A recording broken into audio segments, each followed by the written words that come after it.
You guessed it. It's another week of Between the Pipes. How's it going, guys? Wade, what's going on? How you doing, Archie? Hello, everyone. I hope everyone's doing well under the circumstances still. It just seems like every week we always have to say, I hope everyone's doing well and staying safe. And I can't wait till we don't have to kind of open with that and close with that, this stay safe kind of thing, and we can just move on. But I guess we're still in the middle of this pandemic, and it's showing in the hockey world and the professional sports world and everything. And here in Toronto, obviously, Archie, the numbers are still pretty bad. So we're still in lockdown here. But other than that, Archie, everything is pretty good on this side because the Leafs are number one in the North Division. I mean, I know they're a game in hand or two from Montreal, and the Habs fans will say, blah, blah, blah, blah. And I get it. But I'm excited about the Leafs being number one right now. I know it's still early, guys, but we'll take it when we can get it as a Leaf fan. Trust me.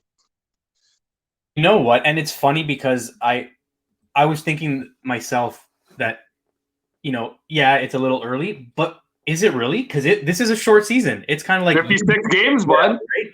You got to get out ahead right away. So I'm glad to see that the Leafs are managing to do that.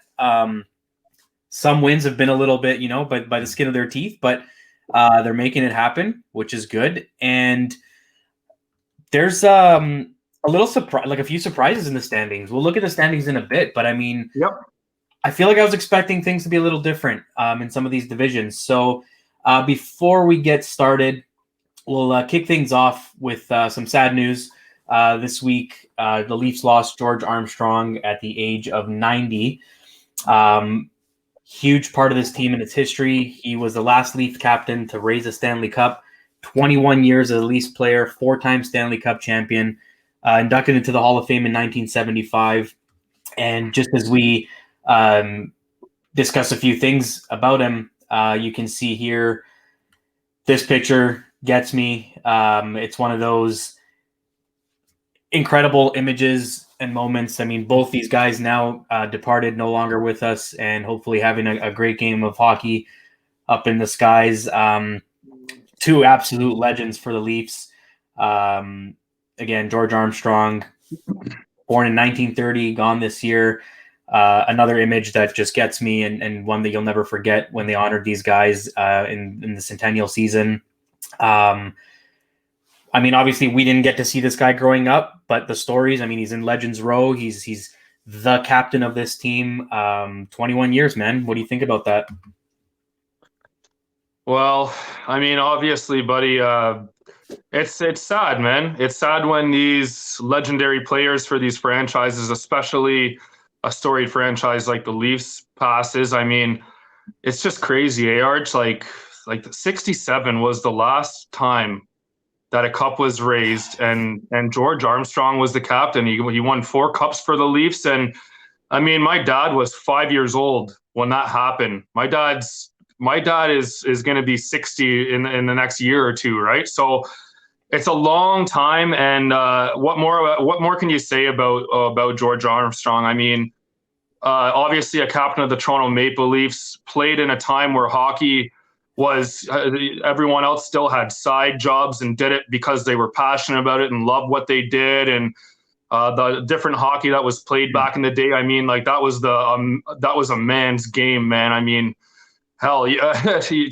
were getting hit over the head with a hockey stick almost every game and getting a puck in the face and fighting almost every game. And it was just chaos on the ice, but they loved it. And George Armstrong played through that. There's not much I can really relate to about his style of play or anything. Obviously, there's a lot of old footage and everything about different games and everything that he played. I've seen different highlight reels and everything of George Armstrong, and man, I just I'm saddened by it, and I'll send love to the Maple Leafs organization and obviously his family and his friends and everything. It's really unfortunate, but at the same time, this dude lived a good life, man. Passed away at 90 years old. He was a Leafs captain. He has Stanley Cups, lived a great life. We honor him every single year at the Scotiabank Arena, Maple Leaf Gardens. You know what I mean? He's he's known as a really classy guy and a classy captain. And even John Tavares came out and said he loved having different conversations with him about him, and he kept them in the loop about old rituals that they used to have in the locker rooms and the dressing rooms. And man, man, it's sad, but he's a legacy, buddy, and he's gone but not forgotten. That's for sure, man.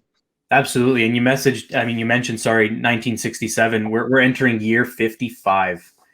55 of a Stanley Cup drought in Toronto, and they honored him with that nice patch on the jerseys. And like you said, he was very much involved with the organization, a lot of the alumni events. So he definitely lived a great life, especially as a hockey player. I mean, 21 years, all with one team, 4 cups. He lived,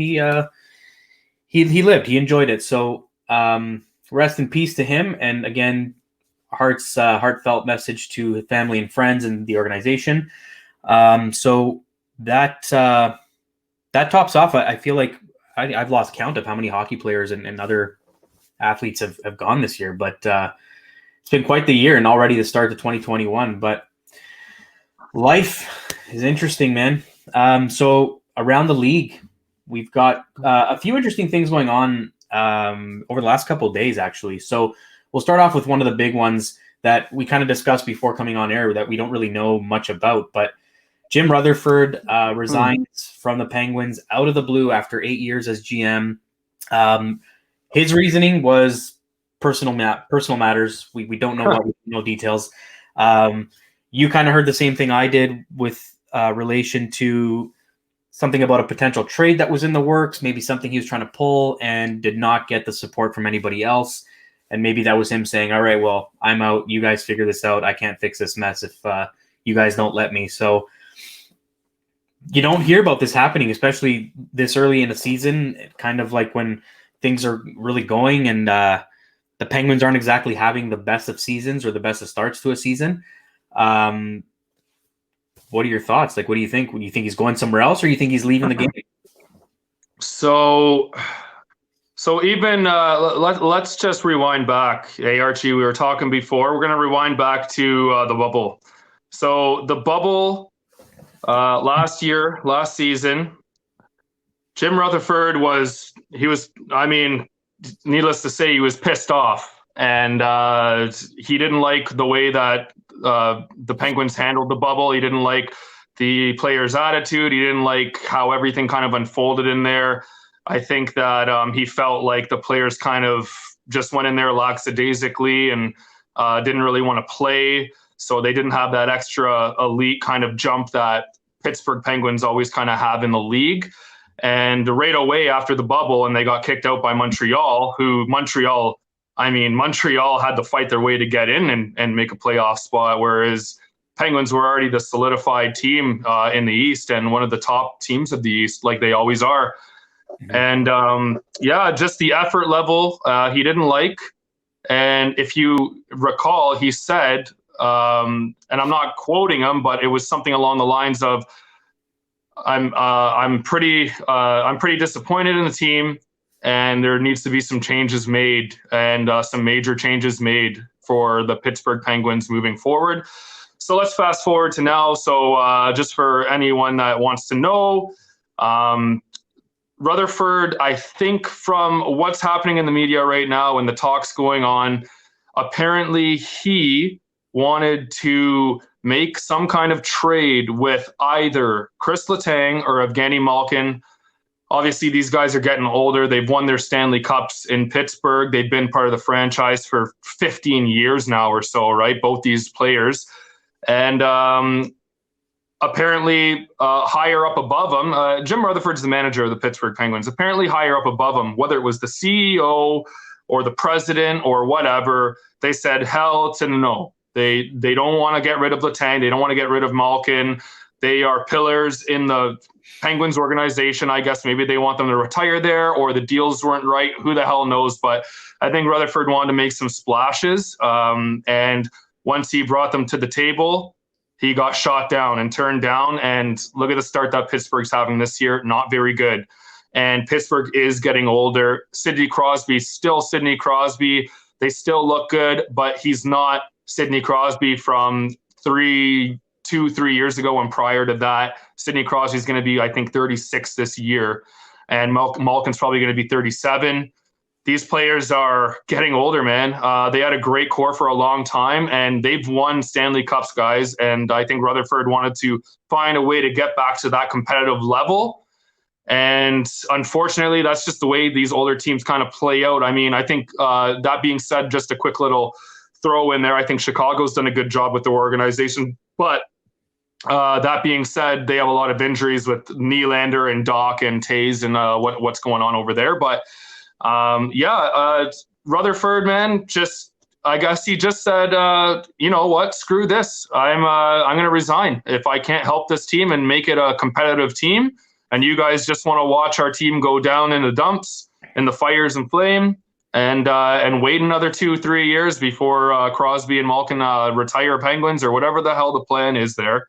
Who knows? I know it's sentimental, and I know these guys. You could hate to see Crosby and Malkin and Letang in a different jersey. I mean, Marc-Andre Fleury, man, look at him. He was your number one goalie, the flower power, man, and he went to Vegas at 33. So, yeah, that's just the way the league goes, man. That's just rumors, right, Archie? Yeah. So we don't know 100%, but from the knowledge and understanding that we have from social media and from a few insiders and analysts, that's what's going on. That's what's being said on over the table right now, or under the table, however you want to put it. But yeah, what are your thoughts on it, man? That's the way that I guess I see it, and you maybe see it. But if you have anything else to add. Yeah, I mean, that's pretty much what I've heard as well. And then there was an article released earlier this afternoon on Malkin coming out saying he's not happy with his game right now with the Penguins. He's got 3 points in 8 games. Not typical of him. I mean, he's usually a much stronger performer. He knows he needs to be better. They lost 4-1 to Boston on Thursday. And I mean, even Crosby, like you said, I mean, these guys are, I just double checked. Crosby's turning 34, Malkin's turning 35. Okay. I mean, they're getting to that point, right? They're getting to the point where they become your Joe Thorntons and your Patrick Marleaus, where they might start being rental players at some point, unless they end their career in Pittsburgh. You feel like the career player is kind of gone now. Like everyone knows, even in Toronto, as much as we love Austin Matthews, I think the assumption is eventually one day he's going to leave. And although many think he's going to go back home to Arizona to play there, I don't think the Coyotes are going to exist by the time that happens. But that's fine.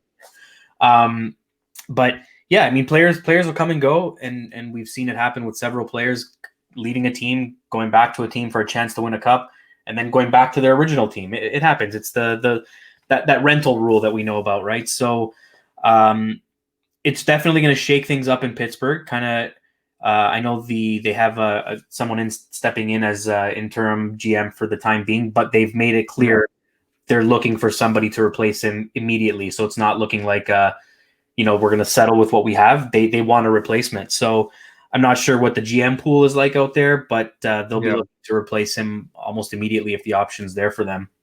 Just to quickly touch on it one more time. I mean, Archie, that's the sad thing about having these elite teams, right? Eventually, you have your glory years, and then these players get older.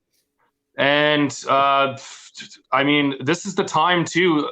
I can see what Rutherford's kind of saying, if this is true. Because why not? I mean, as long as Sidney Crosby's there, he's the face of the Pittsburgh Penguins. It doesn't matter. I know that Malkin's a close second or whatever, but him, Letang, and Fleury and Crosby were the face. You face a challenging time at these times in their career, because if you sell one of these guys to a team that needs them when you're kind of maybe trying to have this little bit of a rebuild, then that's the only way to kind of rebuild. Because think about this. How do you get draft picks? You get draft picks by finishing bottom. You're a bottom feeder in the league. No matter what professional league, that's most of them. Pittsburgh has made playoffs every year. They've been preying on 25th, 26th, 27th pick, first round for the last 10, 15 years, unless they trade up for something even closer to 1, 2, 3, 4, or 5 or whatever, right? A top 10.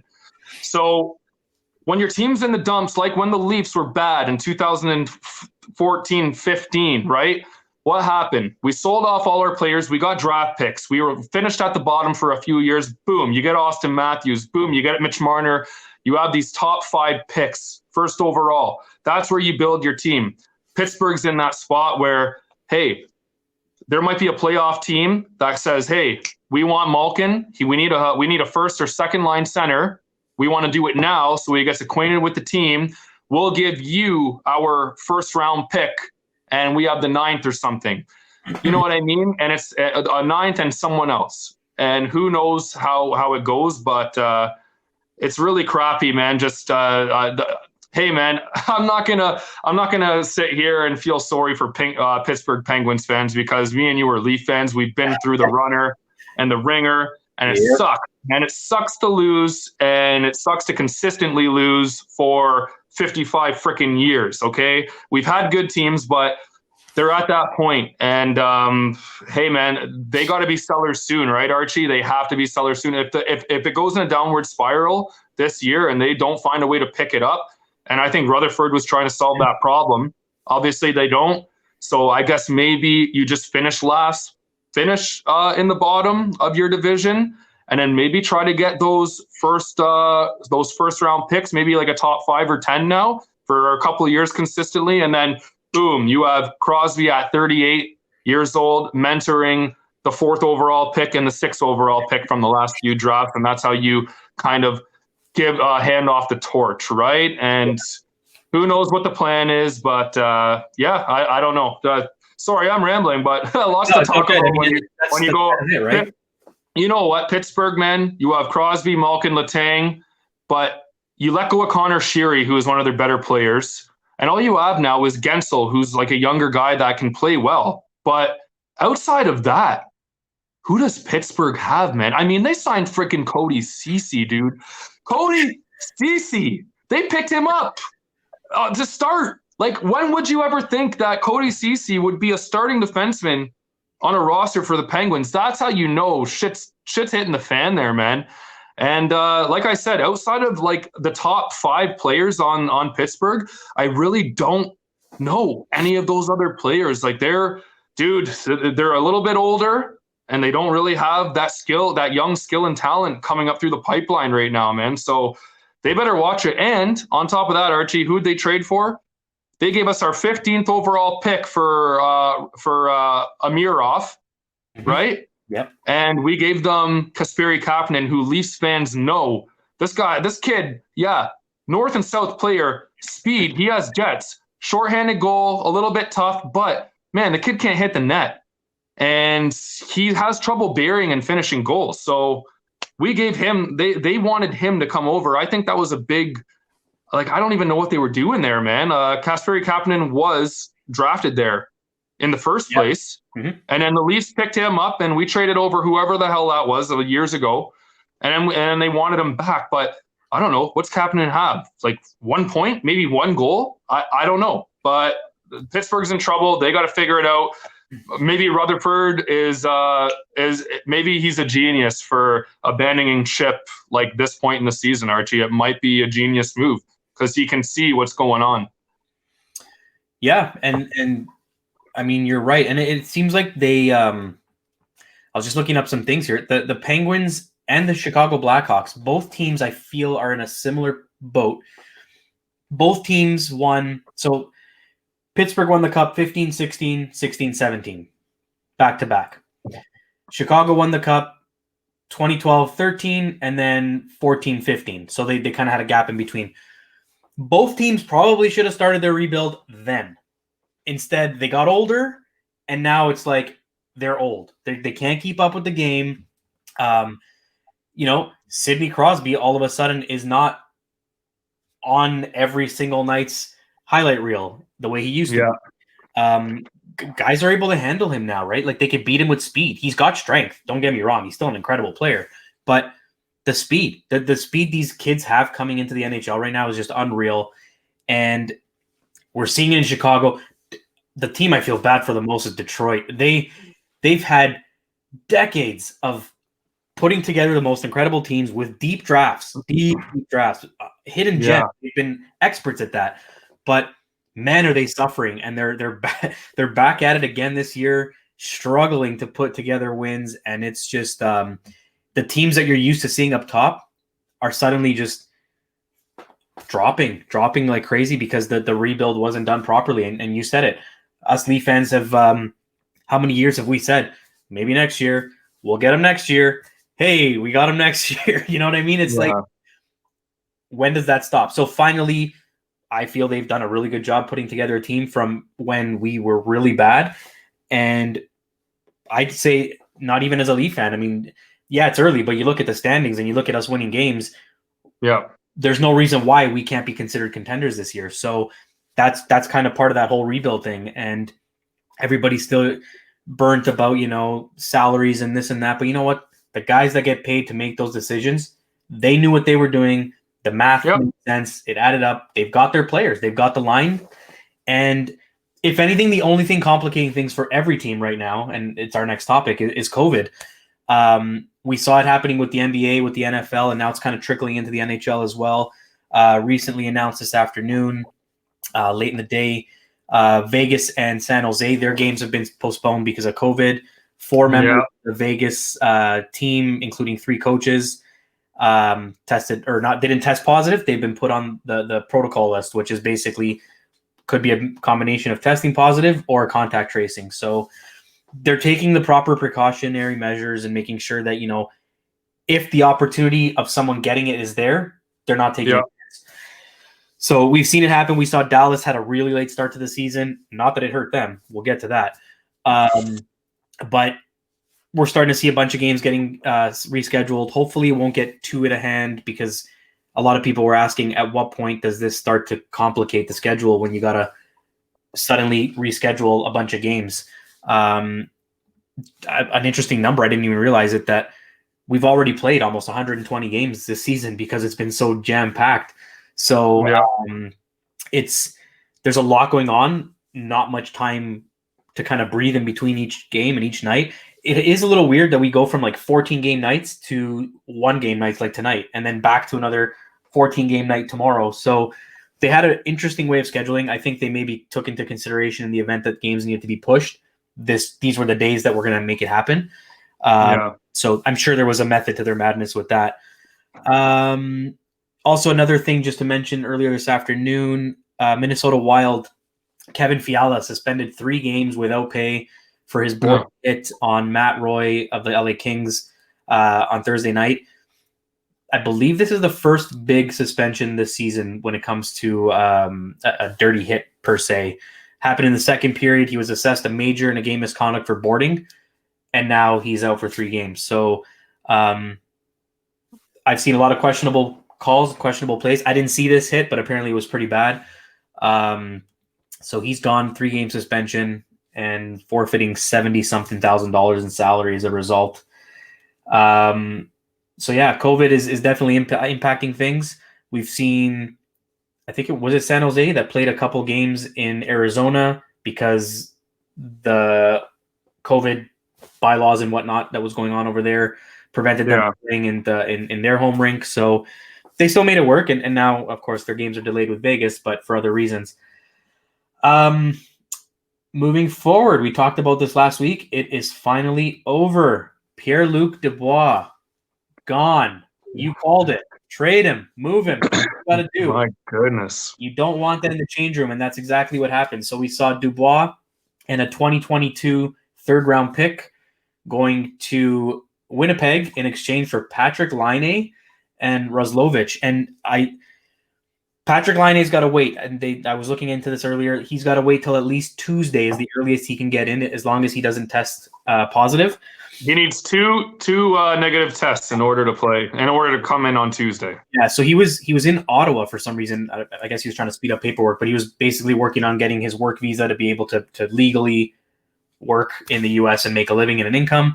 So he was expected to arrive today in Columbus with the expectation that he should be ready to go on Tuesday. So that trade's done. What do you think? Oh my gosh, man.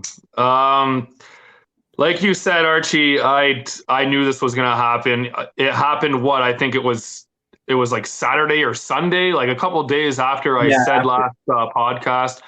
Hey man, you can't have a guy in the dressing room that doesn't want to play for the team. It's a cancer in the dressing room. You can't have a guy that is bringing your guys down, and then everyone's going to be pissed at this guy because he's not putting in the effort and he doesn't care about the franchise anymore. You need to get rid of this guy, okay? You got to get rid of those players because you just can't have that in your dressing room internally, man. You can't have it on the ice. You can't have it in your fan base. Everything that has to do with a negative effect happens when a player asks for a trade out or is ruffling the feathers with all the management and coach or whatever the hell. But I'm glad he's out of there. It's a weird situation, man, with Laine. Laine kind of, there's been so many trade rumors with Laine the last few years. I mean, this is a long and steady thing that's been happening for a while. Like, Laine didn't even get, like, all the other players that were signed in 2016 or 2015. These players got their good entry level. They got their entry level contracts, and they all signed like at least a 5-6. Whereas Laine couldn't come to terms with the Jets. And I don't think the Jets really wanted to sign him for long term because they didn't really know what they had in Laine other than this goal scorer yet. You know what I mean? They didn't really know if they were going to pay this kid the big bucks in order for him to be, the highest paid player on the team. So Laine's kind of wanted out of Winnipeg for a while, I feel like. And apparently there was some rumblings going on about him and Blake Wheeler and Scheifele about some ice time, apparently Wheeler was, giving them the gears a little bit about, you can't come up on the big line because me and Scheifele are here and this and that. Like, I don't really know what the hell the rumors were, but to me, the trade makes sense. 2016, Austin Matthews, 1st overall. 2nd overall, Patrick Laine, 3rd overall, Pierre-Luc Dubois. To me, I still feel like Winnipeg has won this trade because Winnipeg went and got what they needed.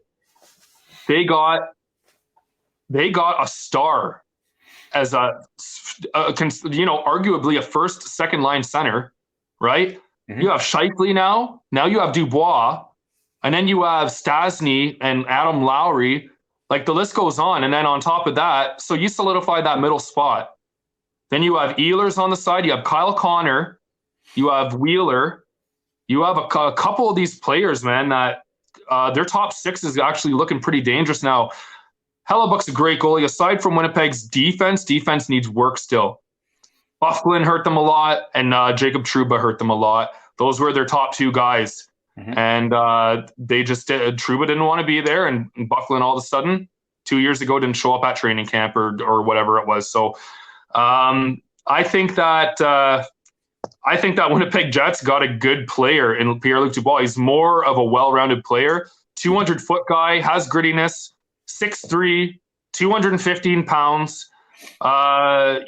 He was dynamite in the bubble. I mean, he killed the Leafs. Watching him play, I actually couldn't believe how good he looked. He drives the net. He goes into the corners. He has a great shot, good release, and he's 22 years old, guys. So I think that's great. As for Laine, man, Laine is streaky as hell. To me, Laine doesn't back check. He's going there with Torts. I don't know what the hell is going to happen there, Archie. Tortorella, you think Tortorella picked on Pierre-Luc Dubois? Exactly. Wait till he's in the friggin' dressing room and on the bench with Laine's with Tortorella. And Tortorella's saying, hey, get back. Where's the effort level? Man, I understand Laine scores 50 goals, or he's capable of scoring 50 goals a season, probably for the next friggin', 10 years maybe. But listen, today's game on a team like Columbus too, they're a work hard, play hard team. They're not a team that's built around puzzle pieces. That's not the way Torts coaches. There's no this is the goal scorer and this is your dog in the corners and this is your setup guy. No. He wants everyone on the same page and he wants everyone playing hard no matter what. That's why PLD that's why the last line was that last shift that he had, because he was a little lackadaisical, little relaxed in the corner. Effort level wasn't really there, kind of just lottie-dawing around the ice, and Torts sat him. Boom. As soon as that happened, everyone knew PLD was gone. And I'm just I'm actually so intrigued, dude, to see what the hell is going to unfold here. I think that Pierre-Luc Dubois is going to help Winnipeg. I think Winnipeg just got better, like considerably better. They actually have some guys. Their top two lines are as good as anyone else in the league, I would say. As far as Laine being with Columbus, who knows? Maybe Laine gets coached by Tortorella. Paul Maurice maybe wasn't hard enough on Laine and let him do his thing because he came in and scored 36 goals his rookie season or some shit like that. But if Tortorella can turn around and coach Laine to be a better forecheck, back check kind of paycheck kind of guy, you know what I mean? Mm-hmm. Laine could be unstoppable, but he actually has good vision. He has good passing.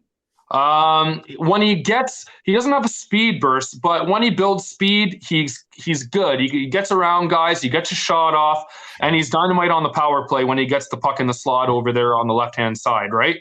Mm-hmm. But outside of that, I mean, if Laine doesn't get to that, man, then I don't know, man. Columbus loses this trade, and if he's uncoachable, then that's really crappy for the Columbus Blue Jackets, because they're really just hanging on by a thread with that organization to have a presentable team to come on the ice and want to play for Columbus Blue Jackets and have a heart for the franchise and play with the Columbus logo on their sleeve, right? And just one last thing, Laine is actually, Laine is a big boy, man. This guy, Archie, how often did Austin Matthews get told, man, the guy doesn't back check, he doesn't go in the corners, blah, blah, blah, this and that.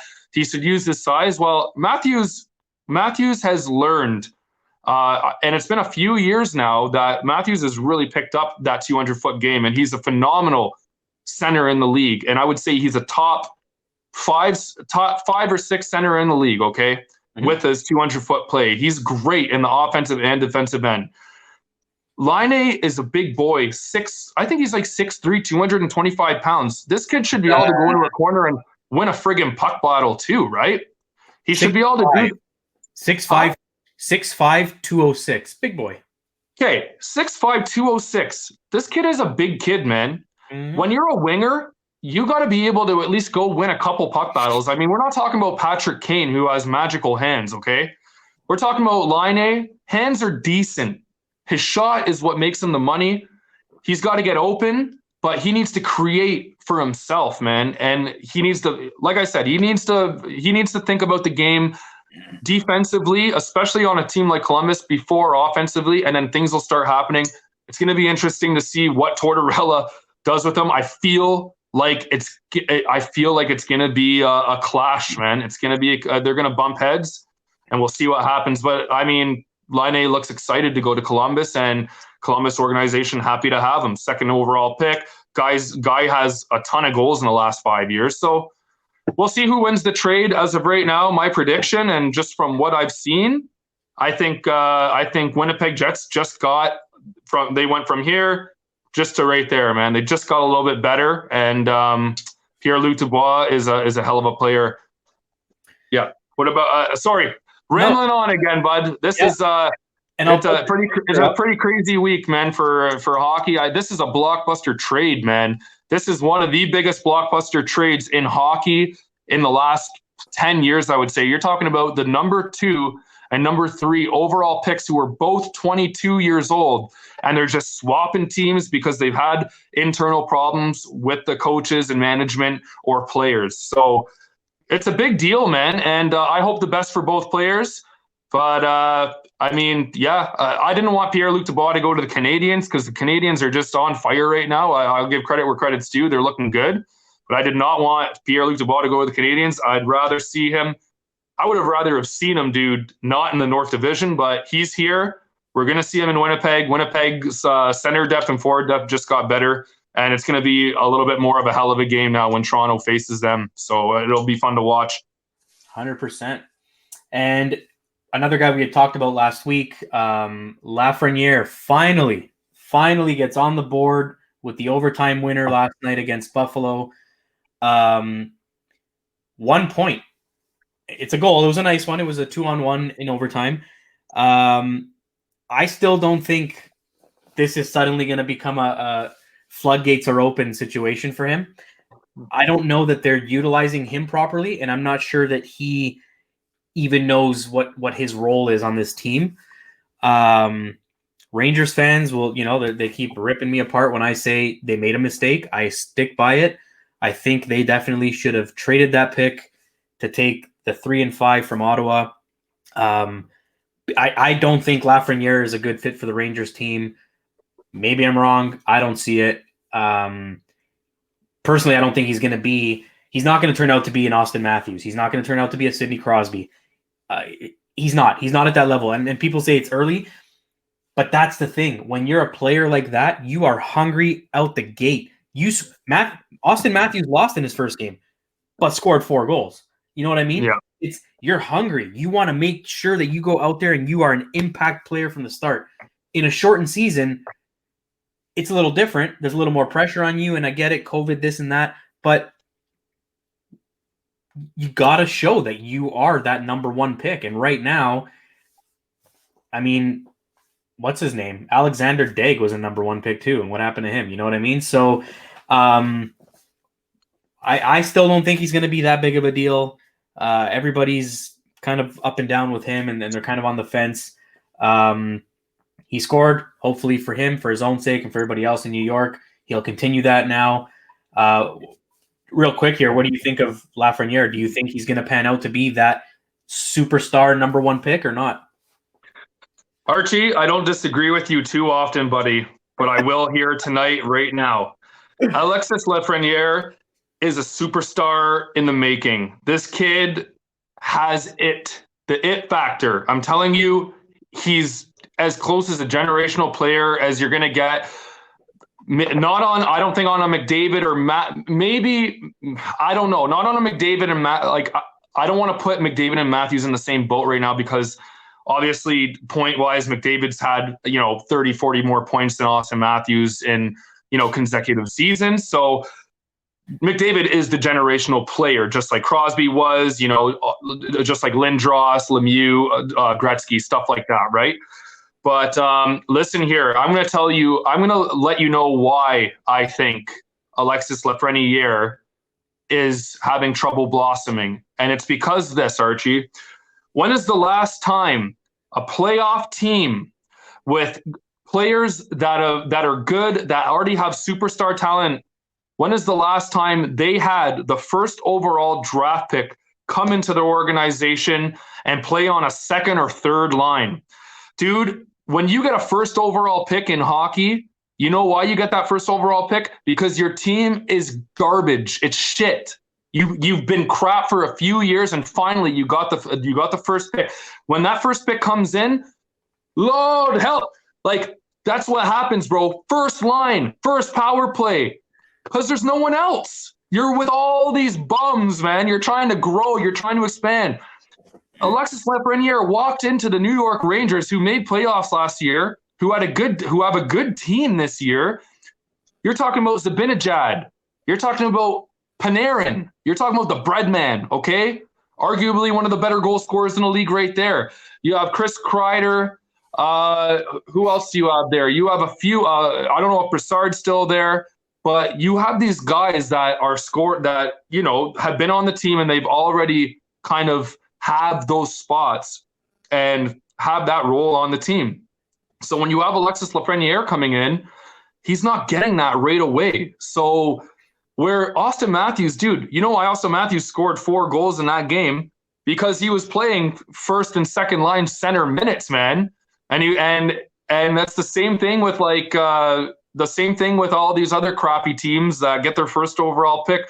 That's why they usually look pretty good their first year, because, man, the organization really doesn't have that skill set and that talent, and they're just like wowed by everything this kid's doing. That's the only thing I think. Hey, Archie, I could be wrong. maybe Alexis Lafreniere isn't the player, but I haven't watched too many of the Rangers games. I've seen him play, but he hasn't been playing he hasn't been talking, he hasn't been playing on the top line, and he's getting limited minutes because New York Rangers are actually a decent team, and they have guys that are taking over his job that, I think that eventually Alexis Lafreniere will be on the top line for sure, but you already have your top line center there. So, and then you have Ko Kako there. That's the other kid that they got he was a first rounder last year, right? So he's still kind of working on his game. But Archie, from what I've seen from the juniors and his numbers from what I've seen in the Canadian juniors last year with Alexis Lafreniere, and his numbers where he played there in the Quebec League or wherever the hell he played, he was breaking records, man. This kid is something else. He may be a late bloomer. Finally scores the goal. It's a game-winning goal, his first goal.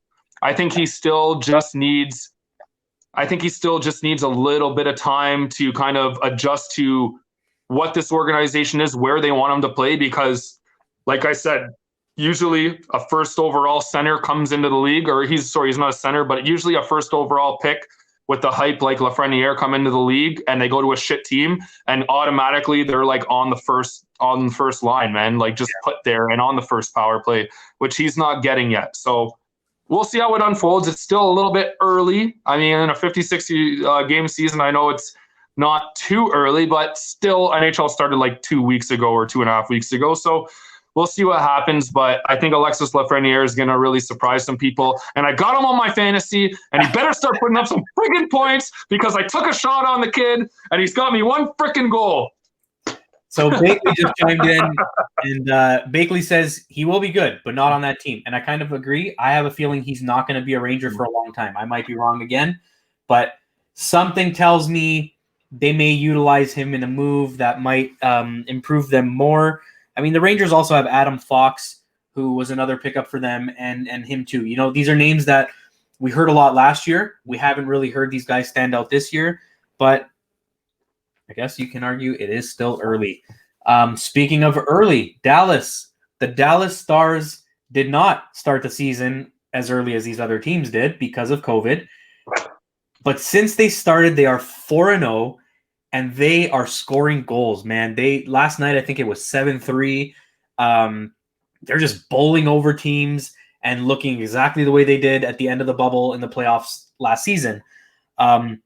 This is a team you can't sleep on. I almost forgot about them because they started late. And my goodness, and it's the same guys, the unsung heroes, Kiviranta.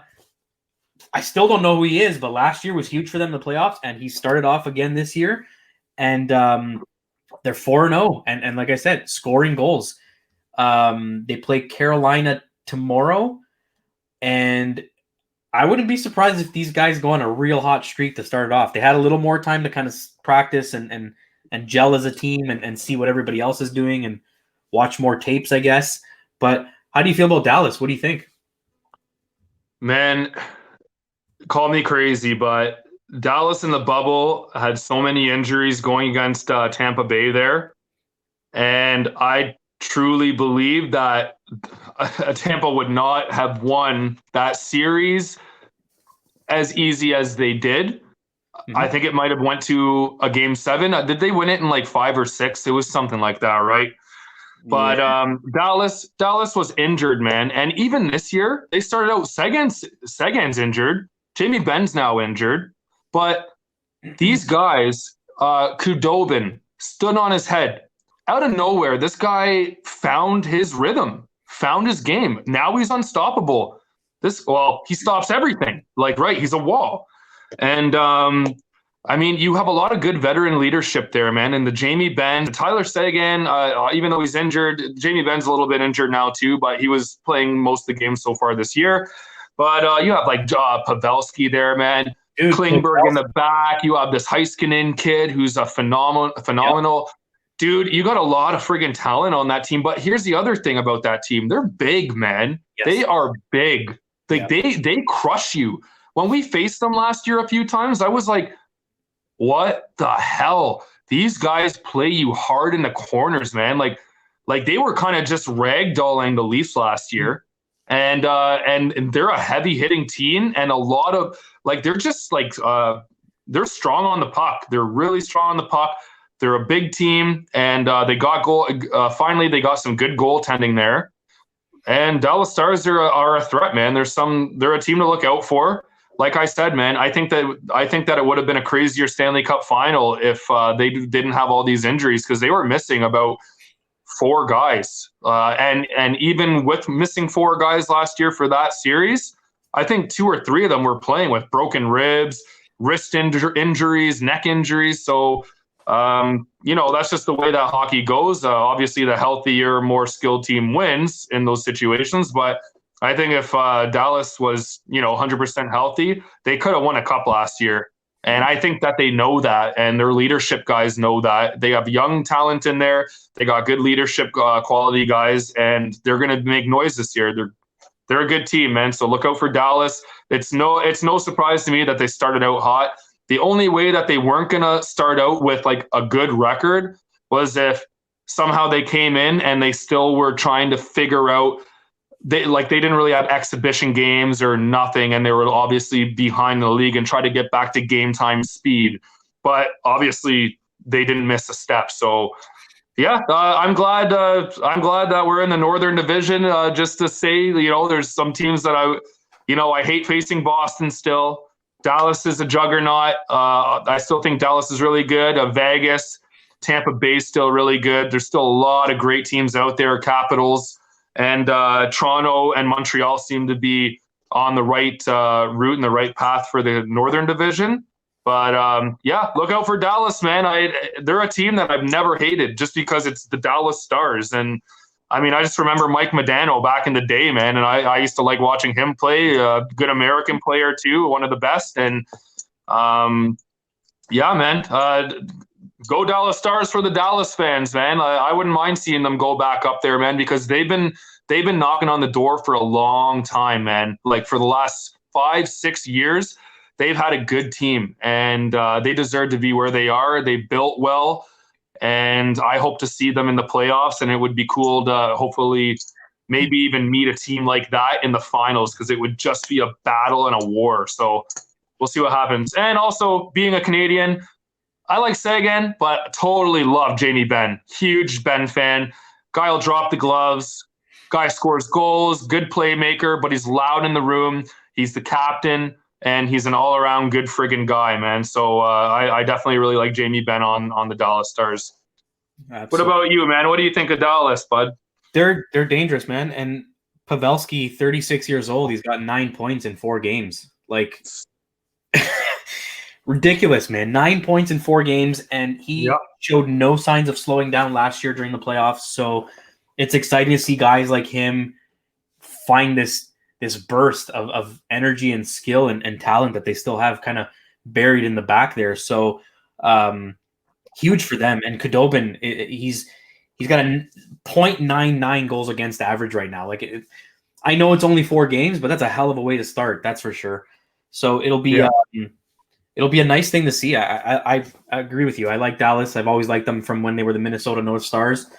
Fun team to watch. I like their jerseys. I liked everything about the team. You don't really hear too much garbage. And you're right. They're a big team. They're big boys, and they play good old-fashioned hard-nosed hockey. Like, yeah, man. Finishing checks, first to the puck, winning races. They don't just stop skating. It's a great team, entertaining team to watch. Speaking of entertainment, we're just going to quickly switch over. I'm going to play the video without sound so that we don't get slapped on the wrist here. But it was the talk around the league for at least 2 days now. I'm going to share it. We'll just play it so everybody can see it. Tkachuk and his little meltdown. We'll see it here. End of the game, Jake Muzzin kind of flips the puck at him, kind of like a in-your-face kind of thing. Tkachuk did not like that. Got up, started chasing everybody. A lot of people were saying it was, kind of funny because it's like Muzzin saying, "Here, kid, here's the game puck." It was just a priceless little thing that he knew would get under Tkachuk's skin, clearly, as you can see in the video. And then after this, we're going to see it now as he skates away. He throws this temper tantrum just loses it at the bench. But here's the little innocent play. Whistle blows, horn blows, it's over. Flicks the puck at him, and he just loses it. Kind of draws a crowd. Everybody kind of comes in. And then this. Like, slams the door shut on his captain, just losing it. And I don't know, man. Like, he's a pesky player, and part of this stemmed from the game before. He says he was pushed onto Campbell. Every replay in the world shows there was no contact with him. He went in on Campbell, and then looks like he drops a UFC knee to the back of the neck and just lands on him. Coincidentally, Campbell out with what they called a lower body injury, a leg injury, maybe, I don't know. And that's left him out of the lineup for we don't know how long. After the game that night, Tkachuk was saying, it's classic that they're blaming me for that. It was not intentional. I was pushed in. There was no push. No push at all. And then even the coach saying, are we really talking about this? Kind of laughing it off. So normally I don't like this kind of behavior, but I loved what Jake Muzzin did. It was kind of like, we're going to play these guys a few more times this year. And it was putting Tkachuk in his place to kind of say, hey, man, you didn't get your bell rung. This is kind of like your first warning. There's going to be something next game. It doesn't matter how long between now and the next game we play them. I feel like there's going to be the gloves will be dropped. There's going to be something going on, and it is going to create quite the atmosphere. It's too bad there's going to be no fans, but this could very well be the start of an interesting rivalry between Toronto and Calgary, because we kind of had one when we had Phaneuf here with some of the former players there, and now it's like Tkachuk gets under everybody's skin. He's like the new age Sean Avery, and except with a much higher skill level, of course. But dirty, greasy move on his part. I'm not upset about Muzzin. You know what? I'm a Leaf fan and everything, but it was an innocent flip of the puck. It's not like he wound up and wired a slap shot at him. You know what I mean? So he got pissed off, threw a little hissy fit, got off the ice, and that was it. So we haven't seen anything in the media since. But how do you feel about it? Buddy Muzzin knew what he was doing, man. He friggin' trolled him so good. He knew he was upset. They lost the game. Calgary has had a bad start this year.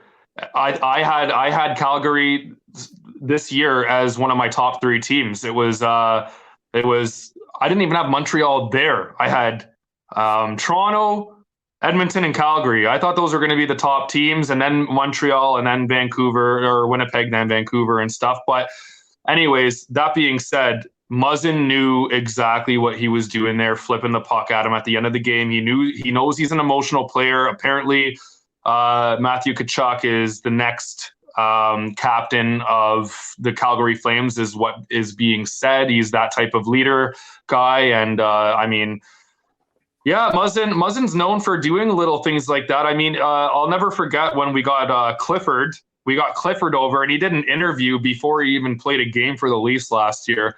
And they were like, "Oh, you're playing with Muzzin again," and he said something like, "Oh yeah, he could be like an asshead once in a while," and he like laughed it off. He was like, "Huh, oh yeah, sometimes he's an asshead," or something like that. He said something weird, and I was like, "Okay, that's kind of funny." But you could see on the ice, he was like, we just picked up 4 points off you in your own barn. Boom, just hit him with a little shot, get him going, get him riled up. I like it, man.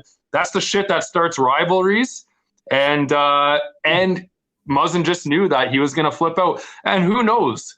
Muzzin could have did that just because he's like, man, I've seen you try to run over friggin' my partner Drew Doughty a few times in the past. So here, let's maybe, you know what? Maybe I'll fight you next game and clock you or something. Who knows? I wouldn't be surprised if him and Muzzin drop the gloves. And I think Muzzin will be fighting for him and Drew Doughty in that one. That's for sure. But that's awesome stuff, dude. I love it. I love that he threw the hissy fit.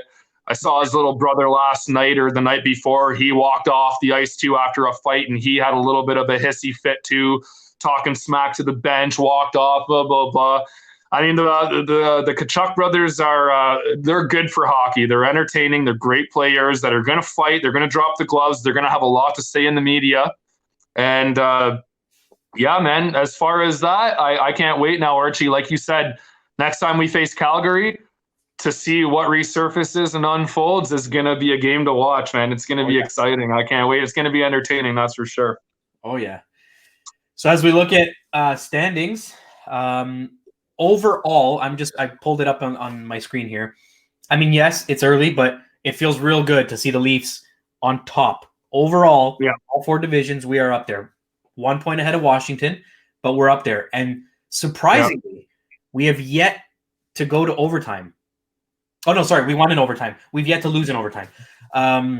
So we beat Montreal in game 1 in overtime, but we are 7 wins, 2 losses, no overtime losses. A sloppy number 1 when it comes to staying out of the box. We were talking about this earlier.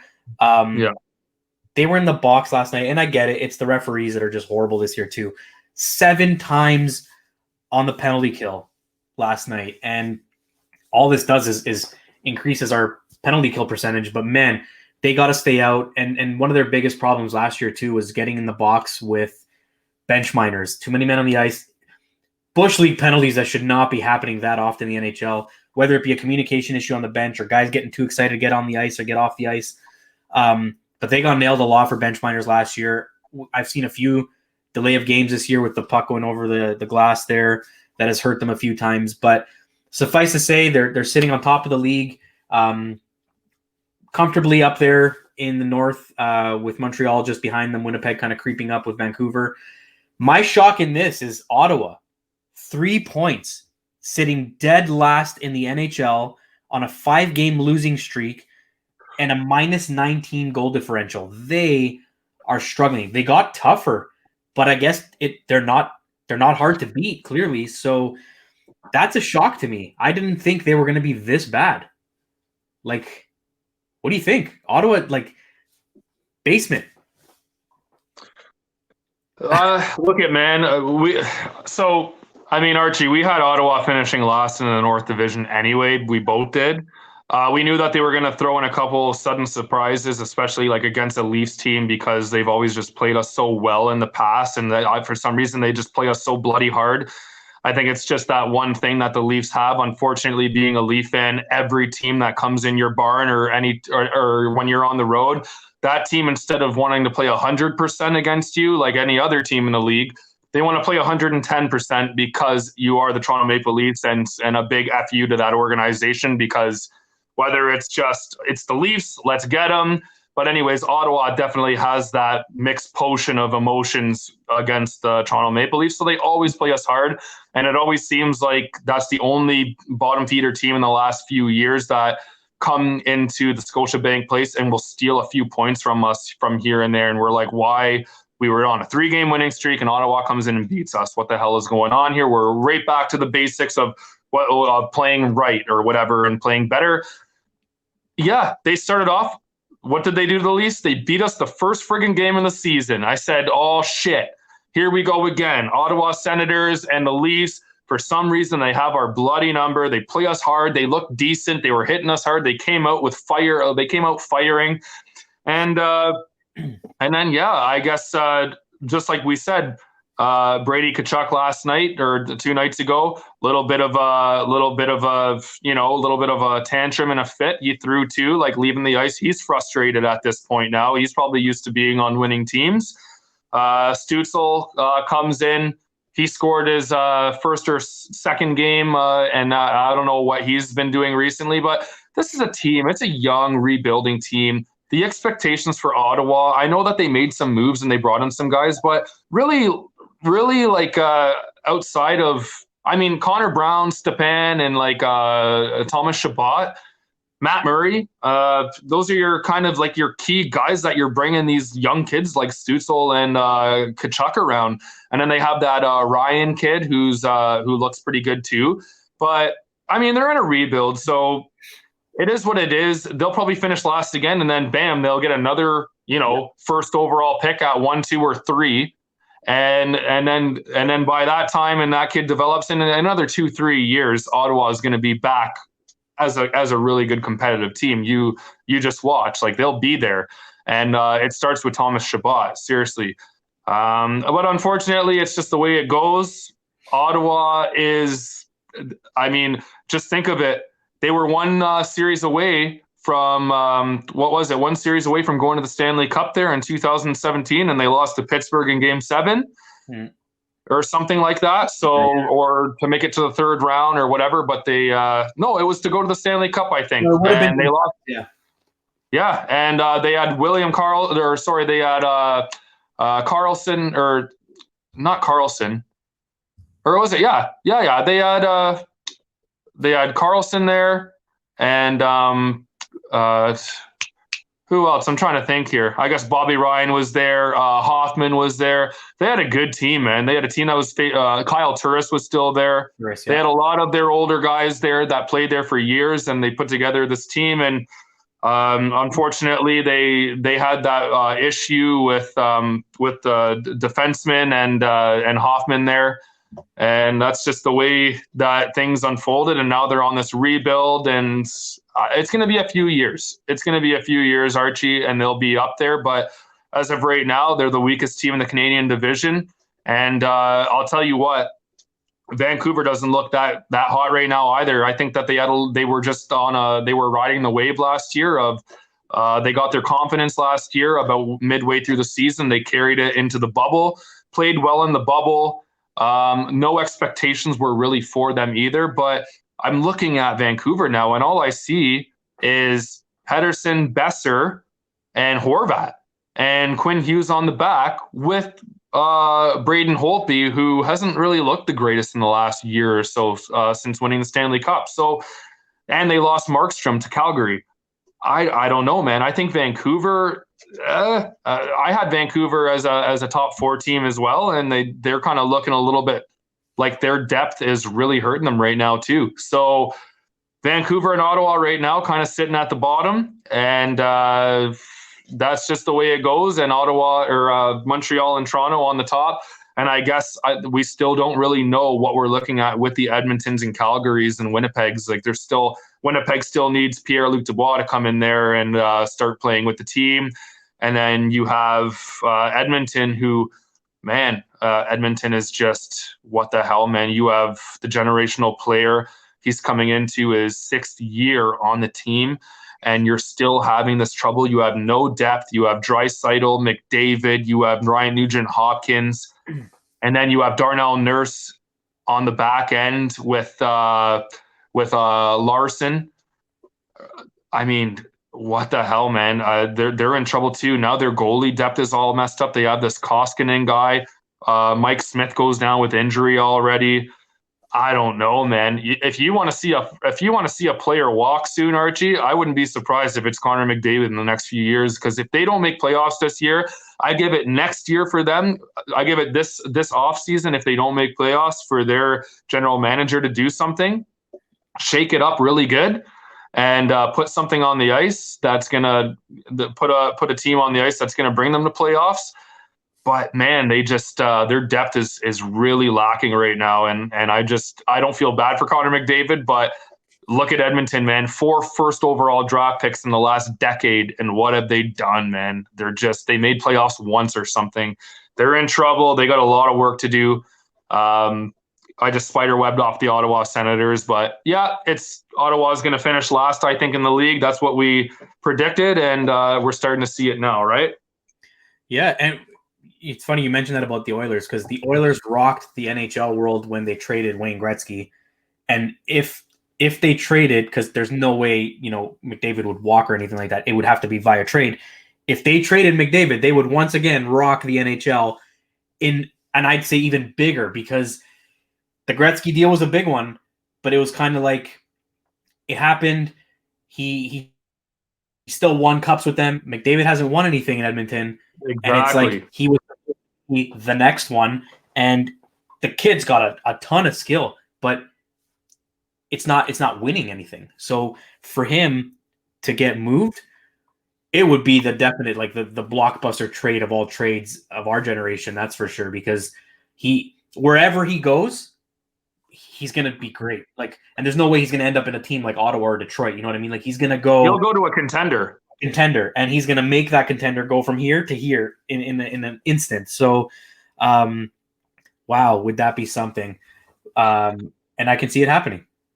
Man, you never know, man. This guy could be a PLD and be like, listen, I want to get traded the hell out of here. Like his talent, as far his talent right now is being wasted in Edmonton, man. It is being wasted. It's really like I keep telling people when McDavid's not in the playoffs, that is an issue. That's not just an issue for fans. That's an issue for the league. Oh, yeah, it hurts the NHL. Like this is the face of the NHL for the next, I would say the next 5-6 years. He's going to be the face of the NHL, and he's going to run the show.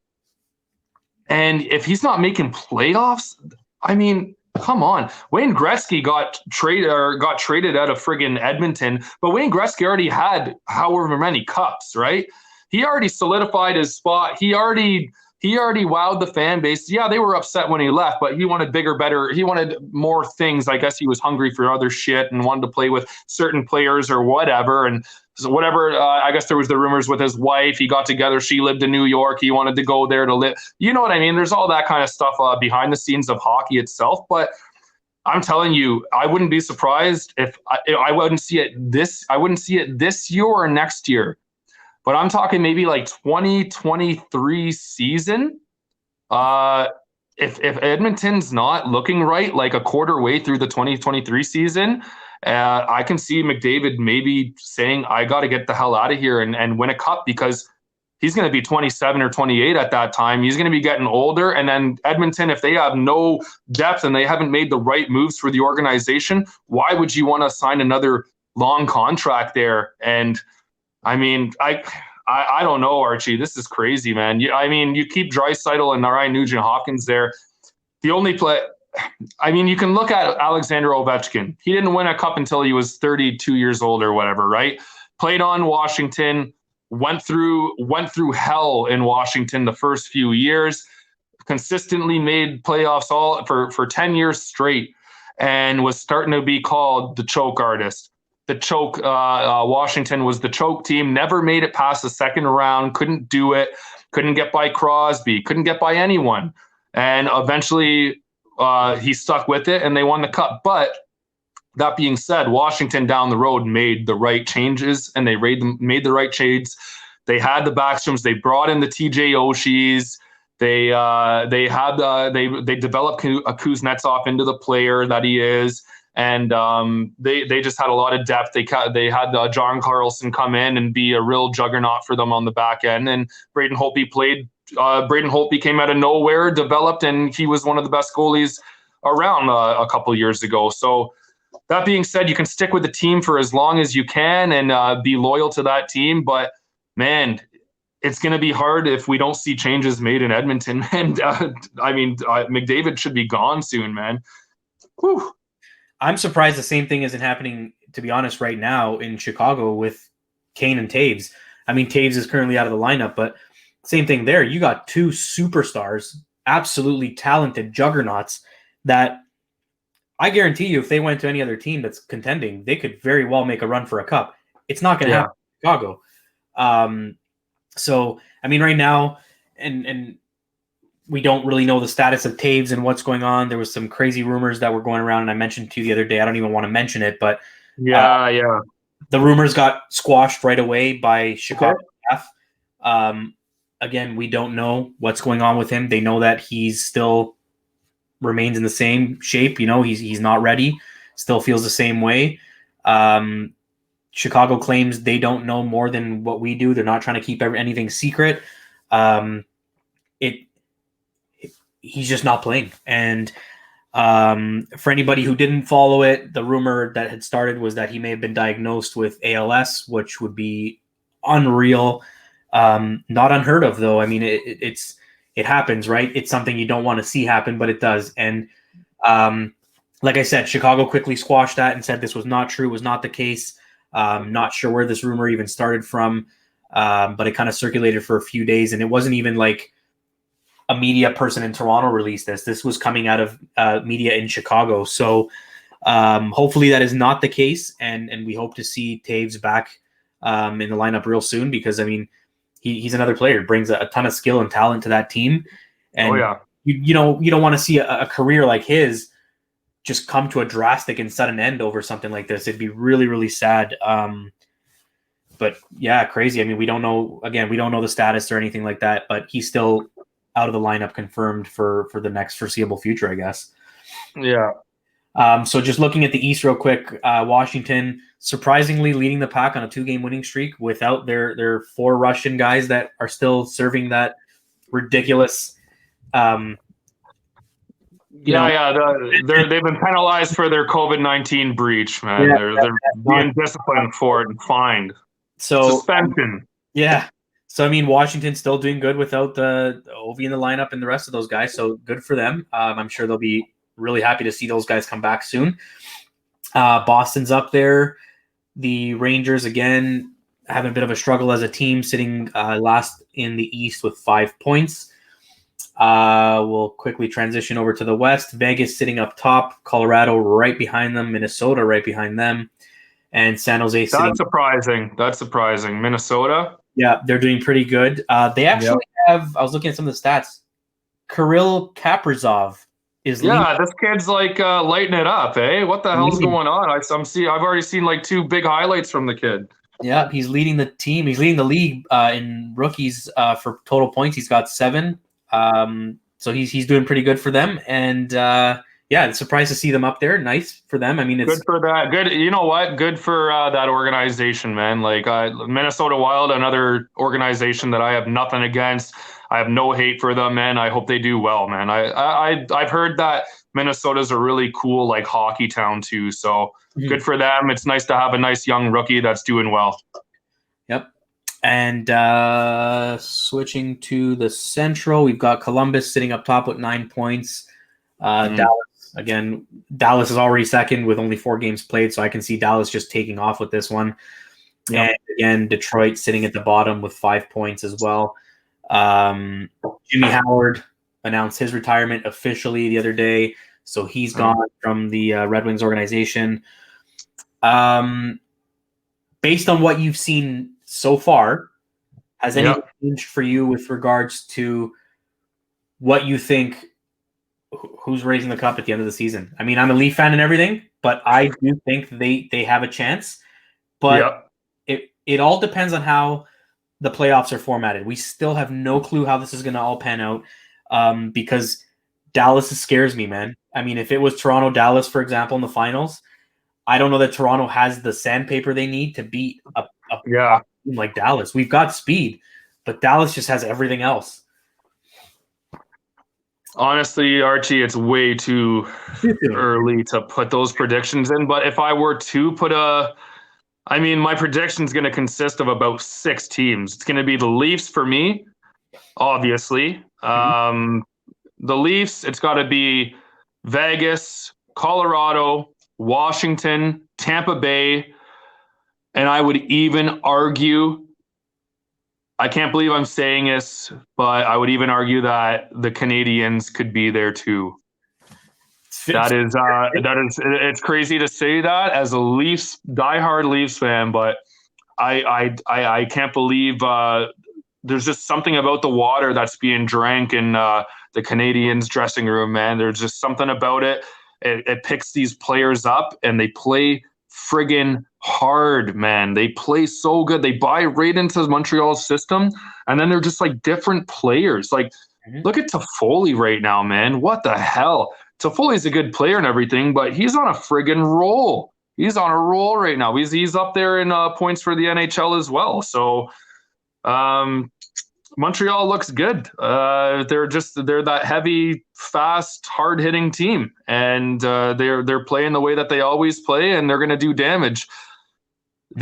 I'll tell you, the team that scares Dallas is still weird for me, but they play right, so I can't even count them out. They're definitely up there, but I still think that Colorado, when they're going, Colorado and Vegas, just McKinnon, Rantanen, and Landeskog and Nazem Kadri with Makar on the back. I mean, they lost Zadorov there too this year to Chicago, but and then who's their goalie, Varlamov? Like, he just looks great back there too, right? So Oh man, there's just a lot of talent on that team, but that's kind of equivalent and comparable to the Toronto Maple Leafs, right? Just this high end offensive talent has decent defense. I think that Toronto actually has better defensemen than Colorado does, and I would argue that Freddie Anderson, when he's hot, is a better goalie than Varlamov. But there's just that factor.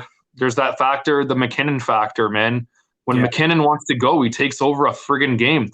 And he can take over a game way more consistently than, nothing against Austin Matthews or anything like that as a Leafs fan. But McKinnon's just a guy that, if he's not hot one game, he's hot the other. Matthews is more consistent, and then he'll be hot one game out of like 3 or 4, whereas McKinnon just turns up the heat like I don't even know, man. He's a different breed. He's one of those elite players in the league, and he's arguably him and McDavid have been argued to be who is the better player in the league right now. So when you're getting that kind of clout, that's insane. So yeah, we'll see what happens, but I can't really give a good prediction right now.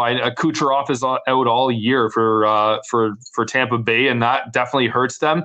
If Kucherov was healthy there and they still had the Stamkos, the Braden Points, the Palots, the Yanni Gourds, and the Hedmans, I mean, just adding Kucherov in that mix, man, you're talking about in a 56 game season, you're talking about maybe like 70 points that guy's putting up for them too. So, and then a healthy Stamkos, I don't know, but they're definitely still scary, and they have championship blood still, bud. You can't take that away from them.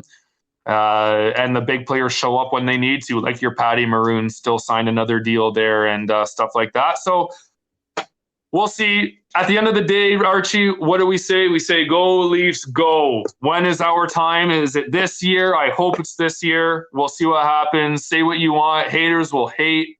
That's just the way sports are. That's the way fans are. And that's the way a healthy competitive nature is. But go Leafs, go. And but I'll give my best to any other team. And I'm just friggin' happy that hockey is back and the NHL is being played. Hopefully COVID doesn't do too much more damage, and things get figured out. Vaccines get friggin' handed out and distributed in time, and there's a little bit more safety going on with the traveling and everything. But other than that, man, hockey's back. Go Leafs, go. And that's all I got to say about that. I don't know, Archie. What about you? Who do you predict here? What's your teams? 100%. I mean, I'm like we've agreed. It is early. Montreal does look lethal this year. They're just scoring goals on command, and it's great to see. It's great to see that all the moves they made are panning out. It's looking real good. Bergevin looks like a superstar right now in Montreal. Especially considering some hardcore Habs fans were calling for his head last year, saying, he's got to go. He's not making the right moves.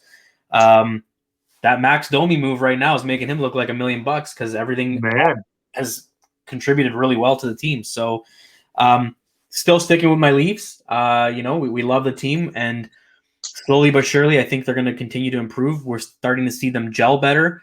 I saw something silly today saying Joe Thornton, who hate to see the guy injured. I don't want to see him out of the lineup. I'd love to see him back on the ice, but we are seeing his absence not really felt because the team's stepping up. We're getting guys playing hard, and definitely a good sign when you have a team go down with an injury that the rest of the team steps up the way they need to. So that's definitely a good thing. Hopefully he comes back soon. I'd love to see him back in the lineup.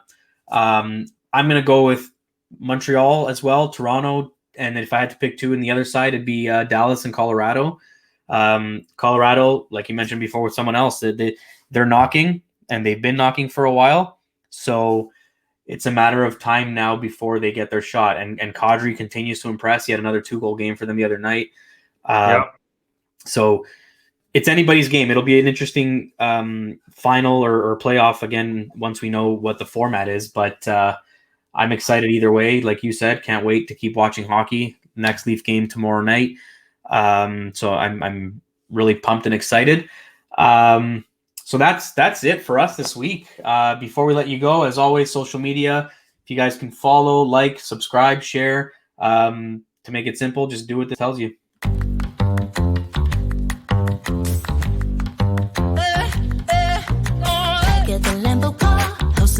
with the stars. Told you I'd raise the bar. Told you that I'd go far. Oh, baby, it's crystal clear. I'm not a souvenir. I'm not an accessory. I'm a necessity. So come and check me out now. I'm a necessity. So come and check me out now.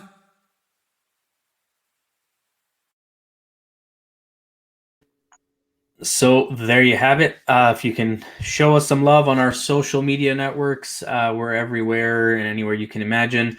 One last thing before we go, and I want to mention it because I'm tired of hearing people shit on him. Mitch Marner having a hell of a year. He said in the season he wanted to start shooting more, and we're seeing that, and it's turning into goals. He scored that wicked one-timer the other day on a pass by Matthews that I didn't even see the puck leave his stick, and he fell and landed on his back, and the puck still went in. Love the way he's been playing. He's up there with McDavid in the league lead for points. Quick thoughts on him. How do you feel?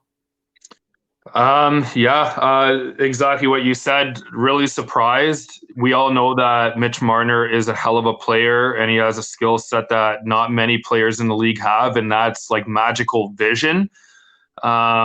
His passing is amazing, but like you just stated, I heard the rumors that him and Matthews have been practicing his shot in the off season, and Marner's been told to shoot more.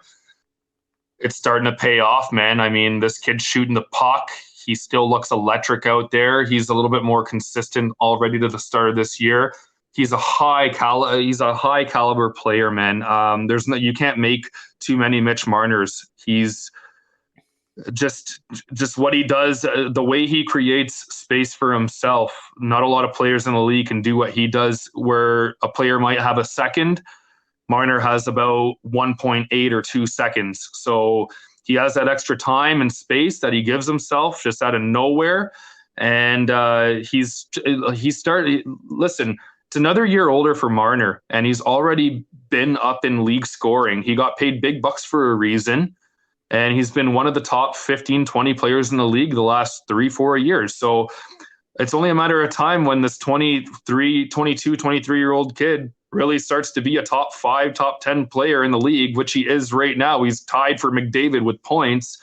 And just Austin Matthews giving him a couple tips on the shot there is just another weapon he adds to his arsenal. And man, that is a dangerous combination to have a playmaker at his level, his elite level, and then you add a little bit of a scoring touch too. That could be scary. It's not going to be Mitch. It might not be Mitch Marner, 56-game season. It might not be him with 50 assists and 10 goals this year. It might be a little bit more evened out. Maybe Mitchie gets like 25 goals and maybe like 40 assists. Like, who the hell knows, right? Sky's the limit. There's no ceilings for these kids. They haven't even reached their peak yet. So I'm excited to see. It's no surprise to me. The only thing that I questioned Marner about was just his compete level in the corners, which obviously Leaf fans jumped on him about, just because he's not the big guy that's going to go into a corner, lay a hit, and win all the puck battles. He kind of needs he's more of a finesse guy. Lift your stick, kind of get Zach Hyman or someone to go into a corner and get the puck for him, and then that's when magic is created from him. But other than that, Mitch Marner, you're getting paid big bucks for a reason, buddy. We love you in Toronto. And hats off to you, bud. Keep on going. Marner, Nylander, Tavares, Matthews. It's a star-studded lineup on the front end. And I hope that plays out well for the Leafs this year. Another year older. We're looking good. We're starting to gel, like you said, Archie. We're starting to get a little bit more consistent hockey, playing the right way. And yeah, man, I'm excited. Good for Mitchie, man. Keep up the good work. Let's go. And then Matthews starting to score. And we got to mention, choo-choo, Wayne Train, 3 consecutive games for scoring goals. Let's go, baby. Wayne Train is on a roll, bud. Look out for the smoke. Look out for the smoke. I love it. I'm getting a Wayne Simmons jersey. Scarborough native, guys. I'm from Scarborough. Love the guy. That's why I'm just hype about him.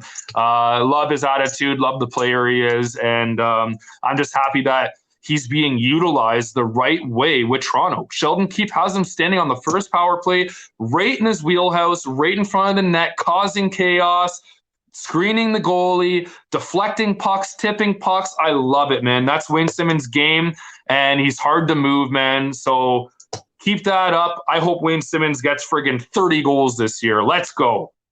Awesome. Yeah, I completely forgot about him. You're right. He's there, man. He's doing his thing. He's looking good. So glad to see, like you said, they're utilizing him the right way, and hopefully he keeps it up. So with that is it for us this week, guys. Thanks for joining us. Wade, as always, thank you, sir. Go Leafs, go. And I guess we'll see you guys next week.